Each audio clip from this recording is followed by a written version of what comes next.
ખેડૂતોના આંદોલન બાદ હવે ગુજરાતમાં શિક્ષકો પણ સરકાર સામે મોરચો ખોલવા જઈ રહ્યા છે।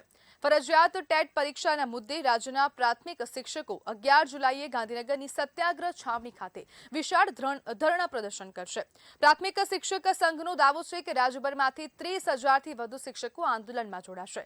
સુપ્રીમ કોર્ટના ચુકાદા બાદ 2010 પહેલા ભરતી થયેલા શિક્ષકોમાં ભારે અસંતોષ જોવા મળી રહ્યો છે। કોર્ટના નિર્દેશ મુજબ જેમની નોકરીને 5 વર્ષથી વધુ સમય બાકી છે તેવા શિક્ષકોએ સેવા ચાલુ રાખવા અથવા તો બઢતી મેળવવા માટે ટેટ પાસ કરવી ફરજિયાત રહેશે। નહીં તો રાજીનામું અથવા તો ફરજિયાત નિવૃત્તિનો વિકલ્પ અપનાવવો પડશે। જો કે નિવૃત્તિને 5 વર્ષ કે તેનાથી ઓછો સમય બાકી હોય એવા શિક્ષકોને રાહત આપવામાં આવે। શિક્ષકોની માંગ છે કે 2010 પહેલા ભરતી થયેલા શિક્ષકોની ટેટમાંથી મુક્તિ આપવામાં આવે। જિલ્લા કક્ષાએ વિરોધ છતાં માંગ ન સ્વીકારાતા હવે શિક્ષકો ગાંધીનગરમાં સરકાર સામે શક્તિ પ્રદર્શન કરવા જઈ રહ્યા છે। હવે સરકાર આ માંગ પર શું નિર્ણય લેશે તેના પર સૌ કોઈની નજર છે અને સમગ્ર મામલે સવાલો પણ થઈ રહ્યા છે કે શું હવે શિક્ષકો ટેટ પરીક્ષા આપવા માટે ડરી રહ્યા છે કે તેમને શું વાંધો છે પરીક્ષા આપવામાં, તેવા પણ પ્રશ્નો હવે કરવામાં આવી રહ્યા છે। ટેટ મુદ્દે સરકાર સામે શિક્ષકોનો ક્યાંક ને ક્યાંક આક્રોશ છે। અહીંયા સવાલ એ પણ ઉભો થાય છે કે સુપ્રીમ કોર્ટના ચુકાદાની સામે વિરોધ છે કે પછી સરકારની સામે વિરોધ છે, તે પણ એક પ્રશ્ન અહીંયા બની ગયો છે। અને આજ મુદ્દે આપણી સાથે પ્રાથમિક શિક્ષણ સંઘના પ્રમુખ મનોજ પટેલ જોડાઈ ગયા છે। મનોજભાઈ, શિક્ષકોની ગાંધીનગર કૂચ, શું કહેશો? શિક્ષકોનો વિરોધ એ છે કે શિક્ષકોની સામે જે ટેટ પરીક્ષા છે એનો વિરોધ છે કે જ્યારે પણ શિક્ષકને નોકરીમાં રાખવામાં આવે ત્યારે એને પૂરેપૂરી લાયકાતો જોઈ હતી। લાયકાતો જોયા બાદ, ચકાસ્યા બાદ એને જે પરીક્ષાઓ પાસ કરવાની પરીક્ષાઓ પાસ કરી હતી અને ત્યાર પછી નિમણૂક કરેલી હતી। આવું કોઈ પણ ડિપાર્ટમેન્ટમાં હોતું નથી અને હવે જયારે એમ કહેવામાં આવે છે કે તમે આ પરીક્ષા પાસ કરો કેટલી વ્યાજબી છે, એ માટે સરકારે એના સંવિધાનમાં સુધારો કરવા માટેની અમારી માંગણી છે અને આ બાબતે જિલ્લા લેવલે ધરણાને પ્રદર્શન કર્યા હતા અને માનનીય કલેક્ટર સાહેબને આવેદન આપેલું હતું। હવે છતાં પણ નિર્ણય ના હતો અમારે રાજ્ય સરકાર સામે અને કેન્દ્રમાં અમારો અવાજ જાય એ માટે 11મી તારીખે અમે ધરણા પ્રદર્શન કરવાનું છીએ।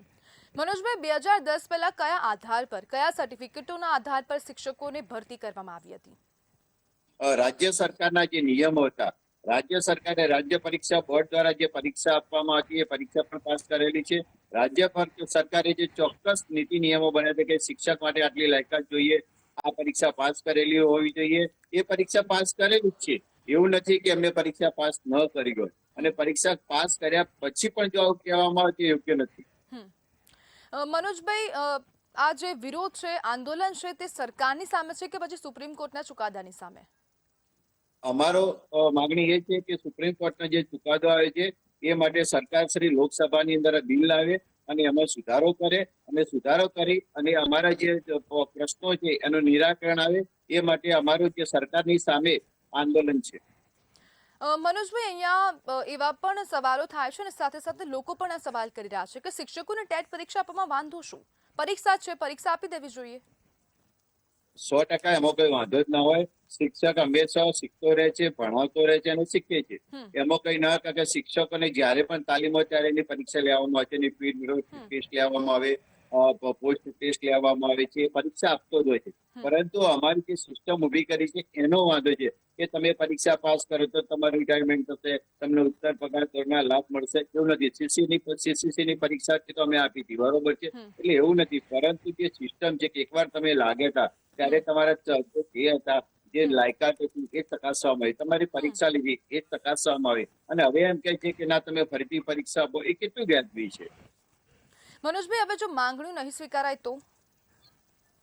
અમારી માંગણી નહીં સ્વીકારાય તો અમે કેન્દ્ર સરકારની સામે ન્યૂ દિલ્હી ખાતે અમે ધરણા પ્રદર્શન કરવાના છે। આખા દેશમાંથી શિક્ષકો આવવાના છે અને જ્યાં સુધી માંગણી ન સંતોષાય ત્યાં સુધી અમારું આંદોલન ચાલુ રહેવાનું છે। જી બિલકુલ મનોજભાઈ, જોડાવા બદલ આપનો આભાર।